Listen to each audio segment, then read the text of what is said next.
Bank Indonesia memperpanjang masa berlaku kebijakan keringanan tarif kartu kredit sampai 31 Desember 2023. Hal ini dilakukan untuk mendukung perkembangan transaksi kartu kredit dan mendukung pemulihan ekonomi nasional. Adapun inti dari kebijakan tersebut ada dua. Yang pertama, batas minimum pembayaran oleh pemegang kartu kredit sebesar 5% dari total tagihan.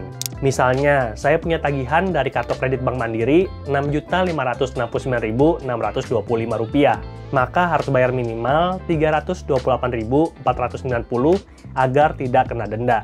Lalu masuk ke poin yang kedua. Apabila kita bayar kurang dari minimum, maka akan ada denda keterlambatan maksimum sebesar 1% dari total tagihan dan nilai denda tidak boleh lebih dari Rp100.000. Jadi, menyambung kebijakan yang pertama, kalau kita bayar kartu kredit kurang dari Rp328.490 atau pahit-pahitnya lupa bayar sama sekali, maka kita akan kena denda 1% dari Rp6.569.625 atau sama dengan Rp65.696. Dan kita akan bandingkan aturan kebijakan kartu kredit dengan pinjol dan paylater untuk mencari pinjaman yang terbaik dari sisi bunga, fleksibilitas, dan kemudahan untuk mendapatkan limit pinjaman yang tinggi.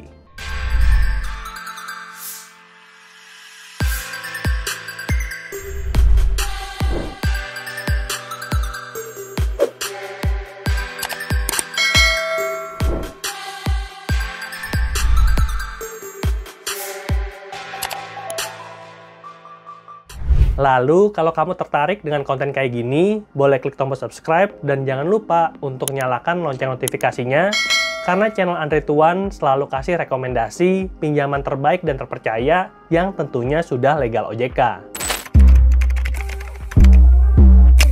Batas maksimal bunga kartu kredit saat ini adalah 1,75% per bulan. Lebih rendah dibandingkan tahun 2019, yaitu 2,25% per bulan. Bahkan, bunga pinjaman kartu kredit sempat menyentuh 2,95% per bulan di tahun 2015-an. Dan kabar baiknya, Bank HSBC, BCA, Bank Mandiri, Bank Mega, Bank Sampurna, semua kartu kredit yang saya punya itu comply dengan aturan ini. Dan tidak ada bank yang melanggar sama sekali. Bahkan kadang-kadang beberapa bank memberikan kita privilege untuk mendapatkan bunga pinjaman yang lebih murah. Dan kalau kita bisa lakukan pembayaran full payment sebelum tanggal jatuh tempo, maka kita akan dapat bunga 0% dan free administrasi. Jadi, buat kamu yang tertarik dengan cara menggunakan kartu kredit untuk pemula, udah saya jelaskan di video ini, linknya seperti biasa ada di kolom deskripsi. Lalu bagaimana dengan bunga pinjaman dari paylater dan aplikasi pinjaman online yang disediakan oleh fintech? Pertama-tama kita bahas dulu mulai dari paylater. Berdasarkan pengalaman, bunga pinjaman paylater itu lebih besar ketimbang pinjaman menggunakan kartu kredit. Sebagai contoh, bunga pinjaman Shopee paylater minimal 2,95% dari jumlah total pembayaran. Dan kita perlu tekankan ada kata minimal. Artinya, ada kemungkinan pengguna diberikan bunga pinjaman yang berbeda berdasarkan hasil skor kredit dari masing-masing pengguna. Dan saat ini, OJK mengatur bunga pinjaman maksimal 0,4% per hari atau sekitar 12% per bulan. Lalu contoh lain adalah Traveloka paylater. Bunganya 2,25% sampai 4,8% per bulan dan bersifat flat setiap bulannya. Perhitungan bunga akan berbeda-beda bergantung pada level paylater yang kita miliki. Di level pertama ada level silver dengan limit pinjaman antara 2 sampai dengan 10 juta. Bunga pinjamannya berkisar 3,7% sampai 4,8% dengan opsi cicilan sampai 6 bulan. Lalu di level kedua ada level gold dengan limit pinjaman antara 15 juta sampai 25 juta. Dan bunga pinjamannya itu akan lebih rendah lagi, berkisar 3,18% sampai 3,6% dengan opsi cicilan yang lebih panjang hingga 12 bulan. Dan di level 3, ini level paling tinggi, namanya level platinum, kita bisa dapat limit pinjaman antara 35 juta sampai maksimal 50 juta. Dan bunga pinjamannya itu rendah banget, 2,25%. Dan kamu juga bisa dapat akses eksklusif untuk mendapatkan paylater card, sehingga transaksi menjadi lebih praktis dengan kartu fisik. Dan inovasi ini mirip dengan FlexiCard dari Kredivo yang udah saya jelaskan juga di video ini. Dan di contoh terakhir adalah Kredivo. salah satu pinjaman online dan provider paylater terbaik di tahun 2023. Kredivo kasih bunga pinjaman 2,6% per bulan dengan cicilan 6 dan 12 bulan. Bahkan kalau kamu pilih tenor 30 hari atau 3 bulan, kamu bisa dapatkan bunga promo 0% per bulan. Tapi sayangnya ini cuma bahasa marketing, karena tetap ada biaya administrasi 1% per bulan untuk tempo 30 hari dan juga 3 bulan. Dan kemudian bunga pinjaman tunai online itu udah pasti jauh lebih besar daripada pinjaman paylater yang untuk dipakai cicil barang. Biasanya mentok aturan OJK sekitar 0,4% per hari atau 12% per bulan. Jadi kita nggak perlu bahas lebih lanjut lagi. Dan bisa kita simpulkan, kartu kredit itu menang telak di beberapa poin. Yang pertama, tidak ada bunga untuk penggunaan limit kalau kamu bayar sebelum tanggal jatuh tempo. Sedangkan di paylater dan pinjaman tunai, sejak kamu pakai limitnya, itu langsung argo bunganya berjalan. Lalu poin yang kedua, kalaupun kamu bayar tagihan kartu kredit setelah tanggal jatuh tempo, bunganya juga jauh lebih murah, cuman 1,75% per bulan. Bahkan bisa lebih rendah lagi kalau ikut program cicilan, dan saya sempat jelasin tentang cara ubah tagihan kartu kredit jadi cicilan di video ini. Dan poin yang ketiga, denda yang terjadi apabila terjadi keterlambatan itu juga lebih murah. Maksimal 1% per bulan, sedangkan paylater dan pinjol bisa kena sampai 12% per bulan. Dari ratusan pinjol legal yang tersedia dan bisa kita download secara resmi melalui Play Store, referral dari PDF OJK, atau referral pilihan saya yang kamu bisa download lewat link.id yang udah saya taruh juga di kolom deskripsi, hanya ada beberapa provider yang menyediakan pinjaman tunai dan paylater dalam satu aplikasi.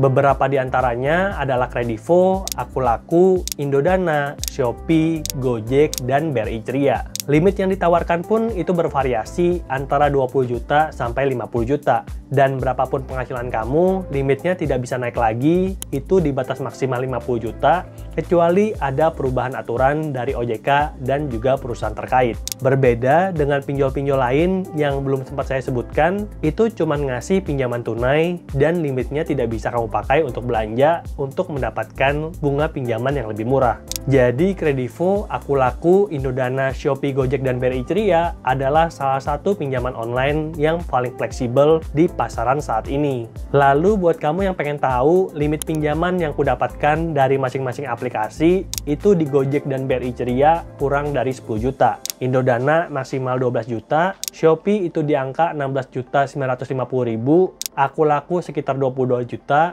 dan untuk Kredivo itu yang paling besar limitnya 47.500.000. Ini adalah limit utama dalam bentuk limit paylater yang bisa kita gunakan untuk beli barang tanpa kartu kredit dengan bunga rendah. Namun untuk pencairan dalam bentuk uang tunai, kalau sewaktu-waktu dibutuhkan, itu nggak bisa 100%.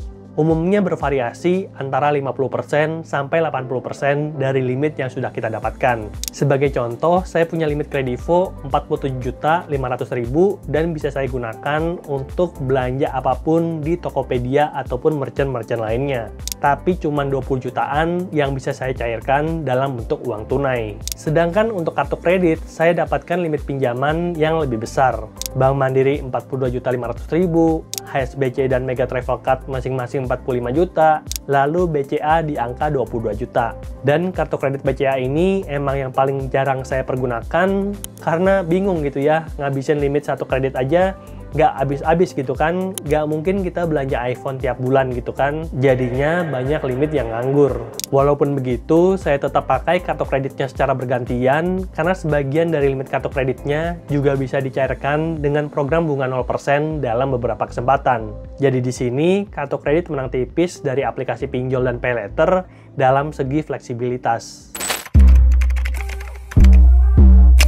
Nah, untuk perbandingan yang ketiga, ini kayaknya kita udah nggak perlu buat perbandingan ya, karena udah jelas kalau misalkan kartu kredit itu kalah telak. Daftarnya ribet, minta ini, minta itu, tapi belum tentu kamu bisa di ACC. KTP, NPWP, slip gaji untuk karyawan, rekening koran untuk freelance, pengusaha, ataupun profesional, dan terkadang juga ada survei ke rumah atau kantor dan juga survei ke telepon.